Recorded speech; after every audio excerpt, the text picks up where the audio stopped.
on in here. Listen, when I tell y'all I got some things to talk about tonight, okay? I'm gonna give people a minute enough while I check myself to make sure that there I am to make sure that I am live. Make sure what's going on. Okay, what's going on?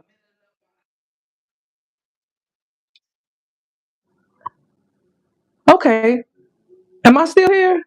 I guess so. Am I still? I guess I'm still live. I don't know. I don't know what happened there. I don't know what happened there. I started hearing myself through here. Next thing I know, I'm over here, baby. I don't know. I don't know what be going on here. When I be listen, when I tell you, I don't know what goes on when I go live. I don't. I don't. All kind of craziness be happening. Okay, because y'all know, if this is your first time here, hello and welcome. My name is Yasheka, affectionately known as Fairy Godmother, and you are watching me on Hood Parenting on YouTube, honey. And listen, I am the engineer. I am the person that does everything, honey. I do the choreography. I do the script. I do the planning. I do everything. Okay, so listen, even my notes and fell down here because I guess the tape said we weren't participating today. The tape said we wasn't participating today, so it said I quit. Okay, I didn't get the notice. Okay, so I didn't get the notice. Therefore, if I had to bend down there and get the doggone paper. All right, listen, y'all. Happy Sunday to you. Happy Sunday to you. If you are catching me live right now, let me know that you are in here, and if you are catching me on the replay, let me know that as well. Listen, before I get started, as of today, I am at over 870 subbies here on YouTube. Okay. And for the last 10 days, today being day number 10, which I still have to put up day 9 and 10, I have been vlogging. I have a series going on that's called Vlogging Until I Get Monetized. Okay. Because the more and more I'm vlogging and the more and more I'm recording and I'm seeing people on YouTube, I say, hold up. Hold up now. I know that I've been trying to do this YouTube thing. What's up? Hey Gwen, honey. Good to see you. Good to see you, Gwen. Good to see you. And I said, as much as I do on YouTube and been figuring out YouTube for, I think my first YouTube channel, I probably started it in 20. I don't know if it's before my last deployment or after my last deployment, but I know I had got to Virginia, so it had to be after 2010 and before 2000 and what 16. It had to be before then. So somewhere between 2010 2016 is when I did my first YouTube channel. So in my mind, okay, in my mind, I'm like, come on, Yashika, you could do this just like everybody else. Is my screen look a little it look a little blurry? There we go. It looked a little blurry, honey. Okay, there we go. And so it was one of those things. I'm like, listen, if I listen, I can do this. And so I said, you know what? I'm gonna stick with this, and what I'm gonna do is I'm gonna just start vlogging everything. And so I've been doing this whole vlogging until I get monetized. And today is day 10. And since I've started, I've gotten about 17 more people. And listen, y'all might look at that like a small number, but baby, I don't, because let me tell you about that number. Imagine 17 people paying you $1,000, even $500 a month to come and listen to what you have to say, right? Because they respect you, or they want what you have, or they want to learn from you in some kind of way. Because at the end of the day, I am a coach. Okay. I am a coach. So think about it from that perspective.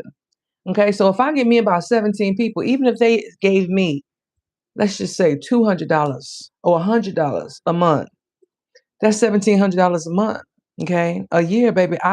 That's good. That pays that about pays my mortgage. Okay, so you see where I'm going. So we can't look at that number and say that's not enough, because baby, one thing I know is that we are exactly where we are supposed to be at when we are supposed to be there. Okay, so like I said, if whenever you are watching this video, let me know down below. Say, hey, I'm watching on this date. I'm not watching it live, and I came back through because today we are talking about trusting your intuitions. That's what we're talking about today. Trusting your intuition.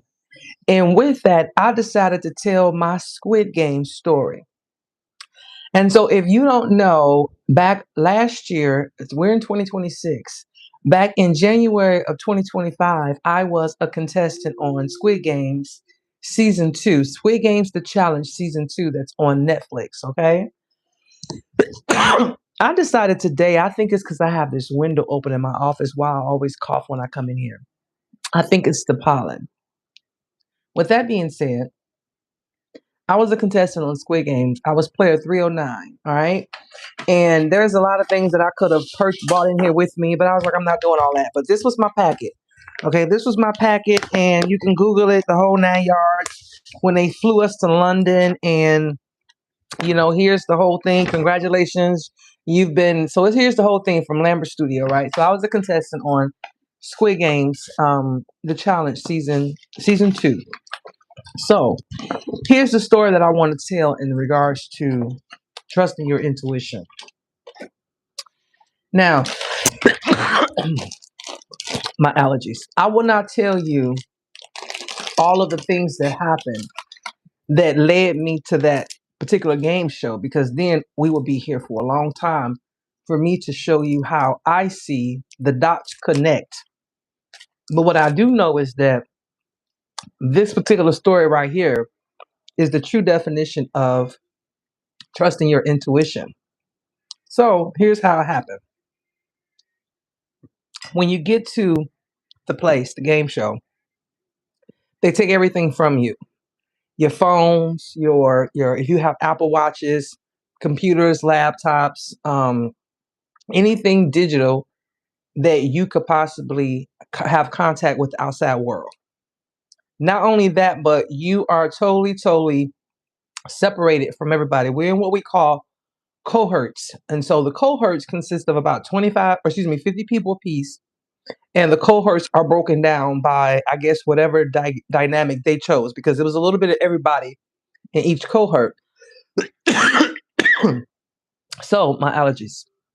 So, with that being said, um, time come and I was in my room. I didn't have anything. I didn't even have a TV. So I remember the day before everything happened, or the day before we went to the competition. I was literally on I was writing in my journal, and I remember writing how I am the number 10. And when I said the number 10, I meant the letter X, right? Oh my God, this is awful. I hate when this happens. I said, I am the number 10, the letter X. And so what that meant was my birthday is March 10th, 1973. There are three number 10s in my birthday. 03, and then, which is 03 the month, there's three number 10s. So March 10th, so 0310, that's the number 10. 1973. 19 equals 10, then 73 equals 10. So in my mind, I am the number 10. Not only that, but when it comes to my family, my maternal side of my family and my paternal side of my family, I am the eldest grandchild on both sides. So for my mother's family, grandmother and father, and for my father's mother and father, I am the oldest child. And so for that, again, I am where the two families cross. Okay.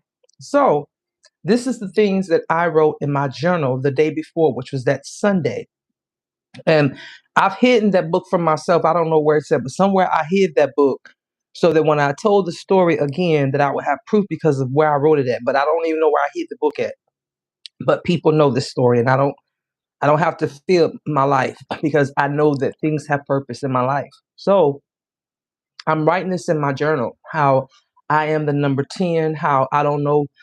I know how I got here. I pray for this and all the things I was writing in my journal, but I kept saying, I am the X, I am the X, I am the X. I wrote it in my journal. I am the letter X. Okay. The very next day, we went to the game. And before we even started to play the game, there was a part where we had to pick the letter X or the letter O. So for me, let me back up also. Before I left that morning to go to the game, I had my hair in these dreadlock, I mean these blonde kind of braids. They were called faux locks. And you couldn't wear any jewelry. You couldn't wear any rings, any necklaces, any things. You couldn't have fingernail polish on, toenail polish. You couldn't have anything on. It stripped us of everything. So because of that, I needed something in my hair. And if you know me, I always try to put a pendant or a hat or something on my head. I don't know why. I just like something in my hair. Sometimes I'll even put stuff in my hair and it's hidden, but I'll have little gems in my hair. Well, because I didn't want any problems with anything, I didn't sneak and put anything in my braids. But what I did do was when I put my braids up, my faux locks up, because of the way they were blind on the tips, I took them and crossed them in the letter X in the front of my braids. Okay. Now, I can't tell if you can see it when I'm coming through the door because there's a scene where I can catch myself coming through the door and I can't really see it, but I know I put my hair in the X in the middle where my blonde braids met. So we get to the game, and there's a part that we have to pick X or O because we don't even know what the game is. So we have to pick the letter X or the letter O. So for me, there was nothing in that moment because this is after about, I don't know, 4 or 5 hours, 6 hours maybe. There was nothing about the X that grew my attention, right? There was nothing when they said pick you, because that's all you had to do, pick X or O. That's it. Out of 456 players, you had to pick X or you had to pick O. There was nothing about the letter X that drew me to it. Nothing. I didn't even remember what I wrote in my journal the day before, the night before. Nothing. When I thought about the letter X in that moment, all I thought about was three strikes, you're out, right? But then after that, I picked the letter O because I didn't pick X because there was nothing about X that I. And when I saw O, I saw infinity. I saw like a loop. I saw my the O in my birthday. Like I saw positivity in O. I'm an O positive blood type. I only saw O as being positive. There was nothing about the letter X in that moment that I saw. Well, the game was played. And then there was even an opportunity prior to the game being played where there were more people that picked the letter O than it did X. So I want to say there was about 30 people that had to leave the letter O and go to the X because most of us apparently were just gravitating to the letter O. Well, ended up being the games played and the letter O's, which was myself included, went home. Okay, it was a 50-50 game and we all went home. But I tell this story because I know for a fact that my intuition was there. My intuition was what allowed me to be there. Because here's the thing, I don't look at it as like a bad thing. I look at it as I needed to experience that moment to understand that my intuition knows, my intuition is that your intuition is that thing that's inside of you when nothing else, you have no proof of nothing else. All you have is history. All you have is whatever experiences that you've had. You have whatever someone's told you. You've had whatever you may have read. You have whatever you may have seen. That's what your intuition is. It's one of those things where it's an accumulated feeling of all the things, all the whatever that you've experienced, right? Sometimes that's all you have. You go into things not knowing anything about anything. Okay. You go into things not knowing anything about anything. And you have to say, okay, my intuition is what's going to get me there. So, what I say to you, people say, well, why didn't you go with your intuition? Because apparently I didn't trust myself enough in that moment. Apparently, that's what that taught me. I did not trust myself in that moment. Because even when I sat there and thought about the fact that, wait a minute, Yashika, I said no, because what I don't want to do is go back on my word. But what I do know is that it taught me to recognize that when it comes to your intuition, because see, here's the thing, I had a 50-50 chance, right? There was nothing that I could have done prior to me getting to that game at that moment. Now, once the games were played, there were games that you could have played to kind of prepare you just a little bit for the games. However, there was nothing that I could have done that would have prepared me for a 50-50 game except my intuition. That's it. That's it. And even in that moment, what I had experienced before, I chose to go with something else because why? I disregarded my intuition. I disregarded the signs that I had seen because sometimes that's all we have. We have those signals, we have those signs, we have those experiences, we have those things that we've been through, right? And I mean, and I wrote about this, but for me, when I tell you, it was one of those things where, yes, I was upset at myself until I got on the flight to go home. And then once we landed in the United States from the UK, my whole life changed within those 24 hours of coming back home because there was so many things that happened that I was like, hold up, Yashika, you tripping. Like you mad, like girl, you tripping. Like you just got flown to London to play on a game show and you mad, girl. Like, and then when it was so many things that happened that day that it was so, I mean, literally so many things that happened on the day I came home. And within 24 hours, they just said to me, girl, you got to go on to the next because now you got to know that you got to trust yourself. And sometimes in those moments, we don't know what is the right decision to make because we don't have enough information. So we have to just go ahead and wing it, right? And then those are those times where, is it the wrong decision though? Or is it the one you needed to make at that time because you're preparing yourself for something else down the line? And that's what that game show taught me. So this is what this talk is about, me trusting my intuition because what it showed me was, because here's the thing, out of 456 people that got chose for that show, because that's how many people are on the shows. As a matter of fact, the girl who won was in my cohort. Her name is Perla. I know how she got there and everything because I was talking to everybody that was in my cohort. So, like I said, there was about 50 people per cohort, and there was about 9 cohorts, right? Something like that. So literally, you only could meet with the people that was in your cohort. And when we were in the hotel, they segregated us. So in other words, you were on your floor with your cohort. So the 50 people, everybody had their own individual room. We were escorted from place to place to place. And once we got back from those places, we had to go into our rooms. We could not stand out in the hallway and chit chat. We could not get to know each other. We could not have to do anything because they wanted it to be a very immersive experience.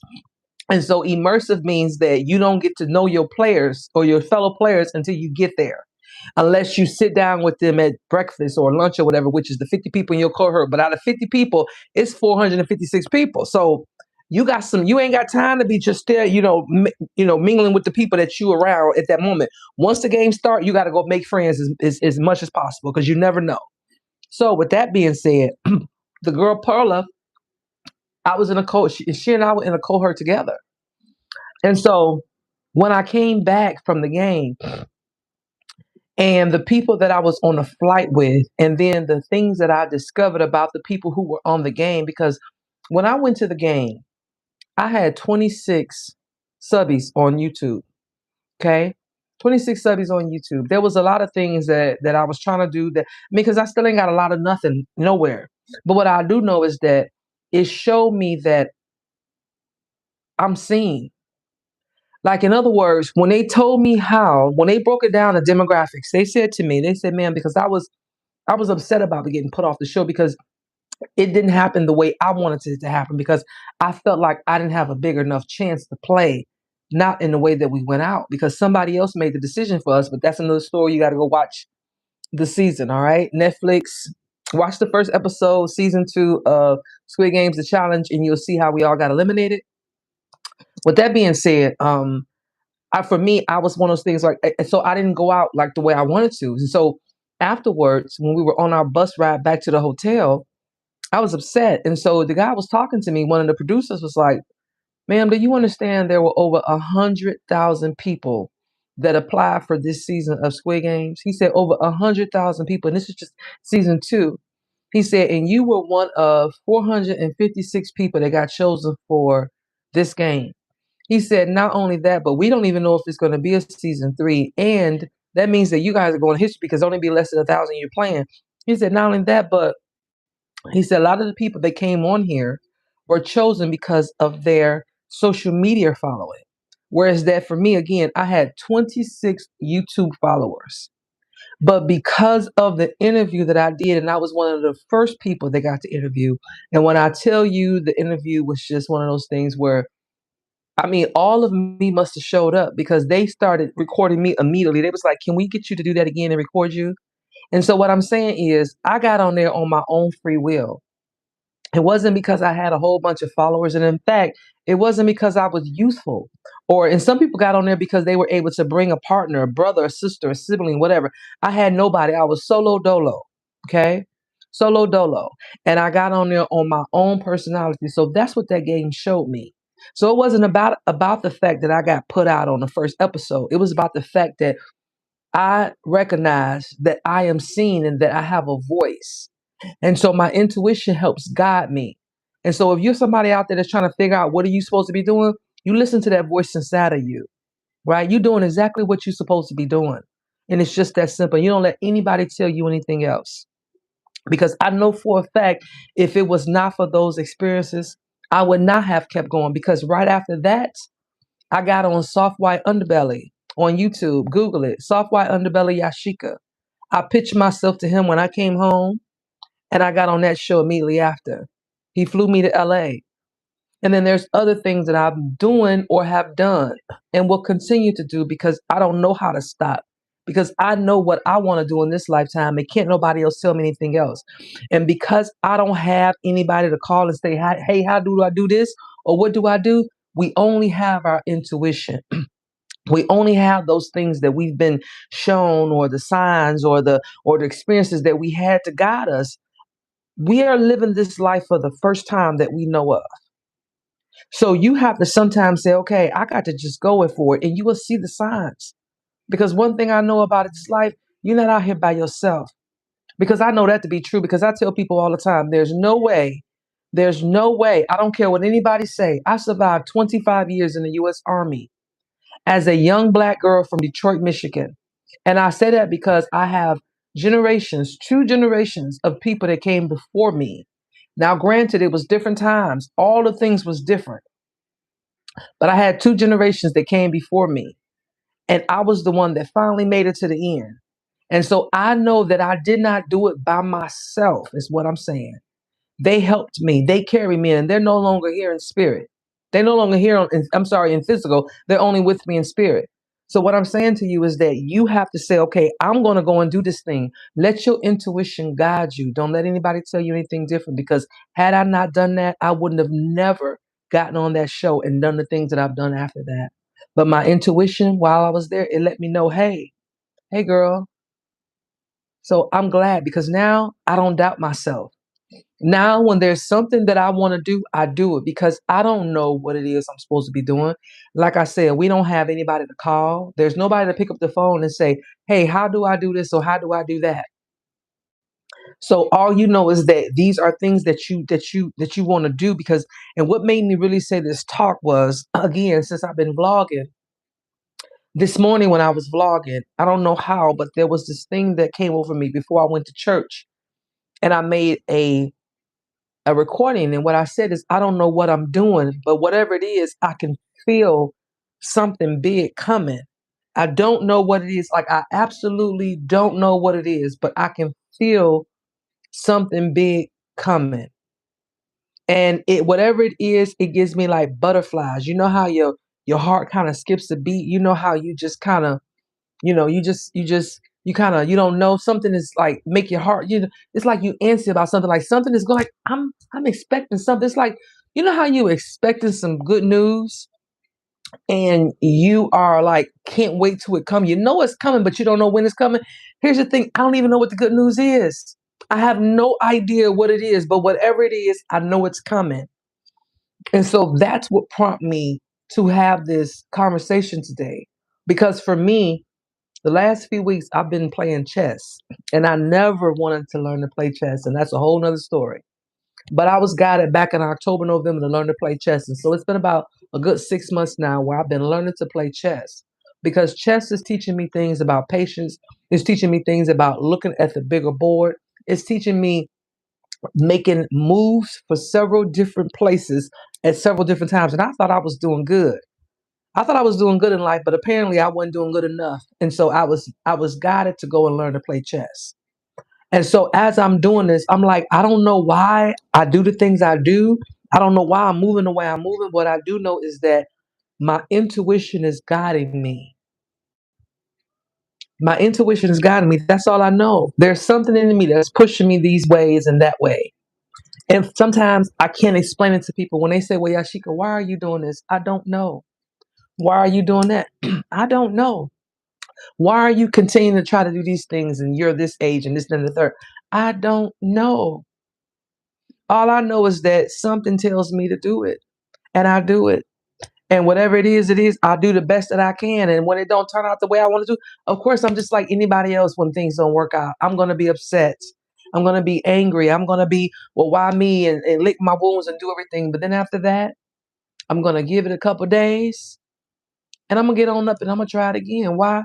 Because I don't know. Maybe that was a lesson. It had to be.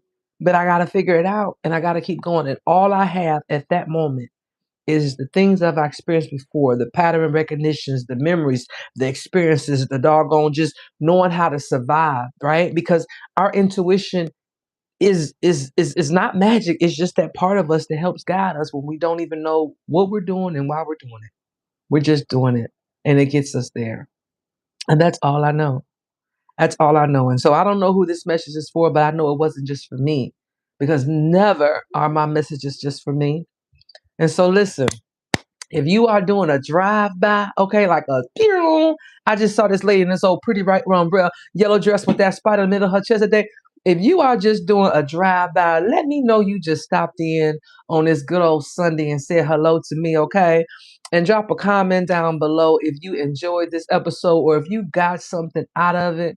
All right. And if you feel so inclined to subscribe, hit that subscribe button. And honey, welcome to the neighborhood. This is Hood Parenting. And so welcome to the neighborhood. And so listen, I don't know who this is for, but I know this is for somebody.